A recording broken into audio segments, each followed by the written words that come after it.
What up, all my heels and faces? How y'all doing tonight? Welcome to the channel. As you know, I'm coming to you raw and uncut. And please don't forget to subscribe, like, share, and leave that comment. All right, let me know how you're feeling. Okay, raw tonight. Hmm. It wasn't bad. It wasn't good. I mean, it was okay. Just for the night and everything. I mean, it was okay. I mean, we know that for this whole year that Raw and SmackDown have been really at a low rating. The shows have really, I mean, the wrestling's been good. It's just the storytellers that haven't been good. I mean, it's always, excuse me, the same matches and stuff. And I mean, it's week on week on week. And it's kind of like a recording and stuff. You just keep hitting the rewind. There might be a little changes and everything in it, but it is what it is. But anyway, Raw tonight. It was it was okay. I'm gonna give it a rating, probably 1 out of 5, maybe 1 out of 10, probably. I give it maybe a two, 2.5. But anyway, we're gonna go by segment in segment and match by match. All right. As the show opened up, you have Division coming out with Paul Heyman, um, Bron Breakker, Bronson Reed, Logan Paul, and the new guy, Austin Theory. You know, they come out to the ring. Paul Heyman is trying to, do his thing, and the crowd is booing him. And then the crowd started yelling for CM Punk, and then, Paul Heyman gets a little bit upset and everything and stuff, basically saying, if Paul Heyman hadn't, been the way he is, he could be at this point right now with them, as far as the vision is concerned. And then he goes on to say, like, if you look up 5 years from now and stuff into the future, and then you come back to today, that there's five, these guys that he's with the vision would have main evented, the next 5 years as far as WrestleMania is concerned. Well, we know that's not going to happen and stuff. I don't see neither one of these guys. I don't even think on the 5th of January, excuse me, that Bronson Reed, not Bronson Reed, but Bron Breakker is going to win the title from CM Punk. I just don't see that and stuff. I'm just not. I'm not feeling it. It doesn't feel right. Because I don't see any of these guys. As far as the future. Austin Theory. I mean, he's back. He looks somewhat good, but hell, he couldn't even beat Ray Mysterio in a one on one without interference. Without some outside interference. But we'll get to that later and stuff. And then Austin Theory is basically saying that he waited his lifetime and for his career, to get to the moment to where he's at as far as the vision is concerned. But Austin Theory's been around for a while. Where is he? What point is he talking about getting to and stuff? I mean, he was, the youngest U.S. champion, at one time and stuff, but that was around the era when, Vince McMahon was, running things and stuff. So, but anyway, and as they're going and stuff, he introduces Bron Breakker as the next world champion. And as Bron Breakker starts to get talking and everything, then out comes CM Punk, and then him and CM Punk, go at it on the mic and stuff, and said that, CM Punk basically said that he's not ready to give up the championship, and for Bron Breakker, I guess, to bring his but I guess bring his best, because it's not going to be an easy thing, to do, and then Bron Breakker is basically telling that CM Punk and him are not the same people, and then CM Punk, basically tells him, yeah, no, he's not the same and stuff, and he said that someday, CM Punk is telling Bron Breakker that someday he may lose that title, but it's not going to be him who's going to take the title from him. So that was pretty good and everything. I mean, it was okay. This segment was a little kind of crazy. I don't have time right now to try to break it down and everything, but there were some things in there that were very contradictory and stuff that that was said and everything. But as we go on, you know, we have Raquel Rodriguez, and Jackie Redmond, talking, and stuff. Then you got Liv Morgan, and then Roxanne Perez comes out, and they're basically wanting to, have a match and everything, but they're actually basically telling Raquel, good luck and everything like that.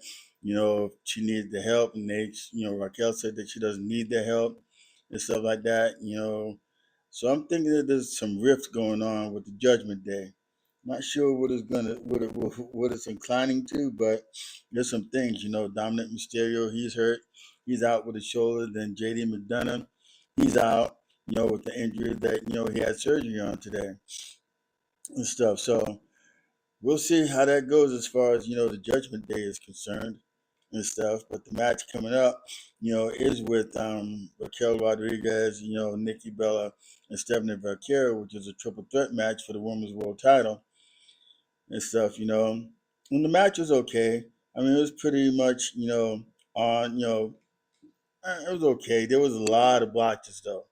There were some good spots and there were some real bad things happening. I thought somebody was going to get hurt at one point. But anyway, Raquel does a Tahana bomb on Nikki, and then Stephenie Vaquer, gets Raquel put out the ring, and then she steals the match and pins Nikki Bella for 1, 2, 3 to retain the women's world title and stuff. And then you got Gunther backstage, talking, and then R-Truth comes up, and R-Truth, telling him that, he doesn't appreciate the way that he's been talking about John Cena and stuff. And then Gunther say, hey, are you challenging me to a match?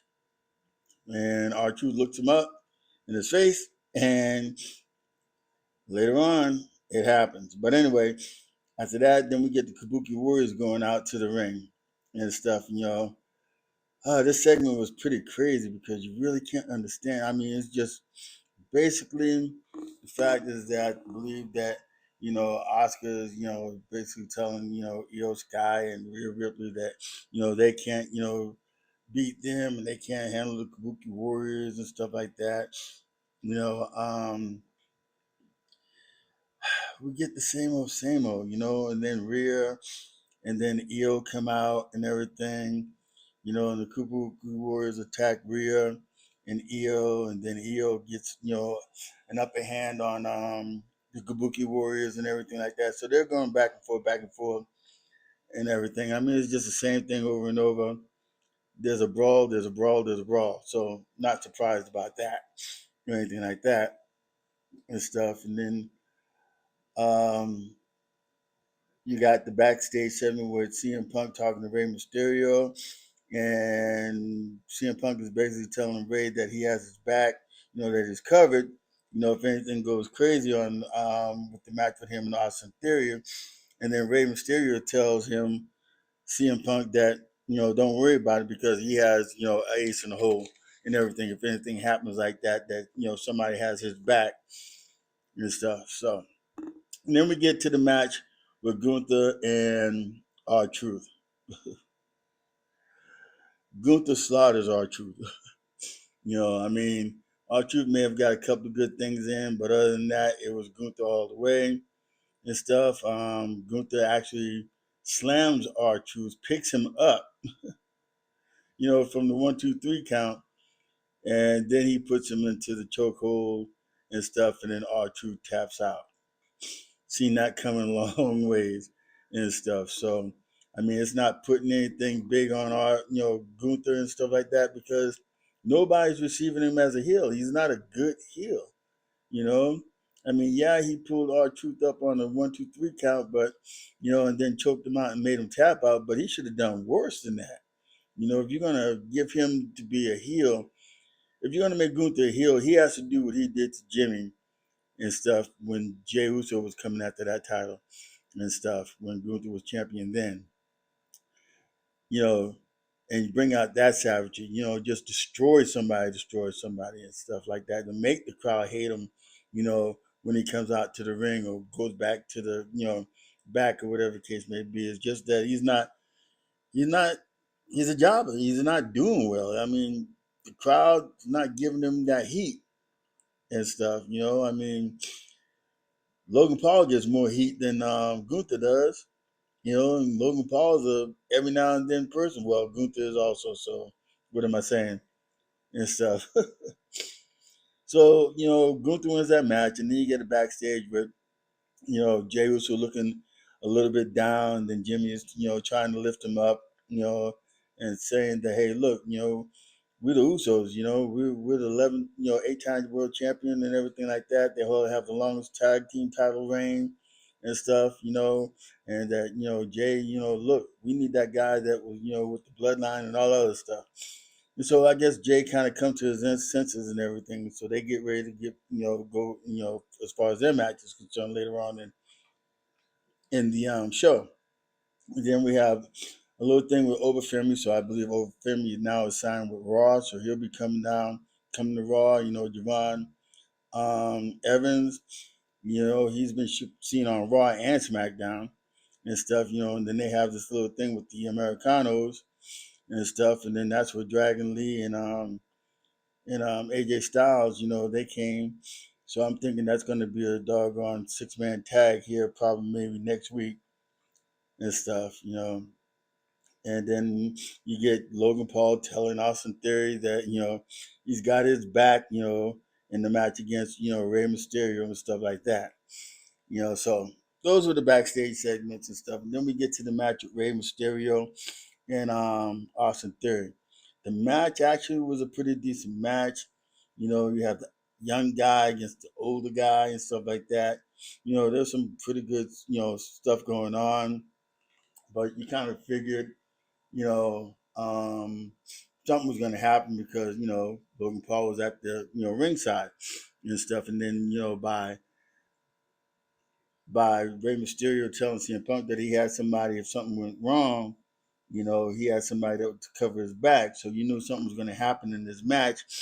And it did.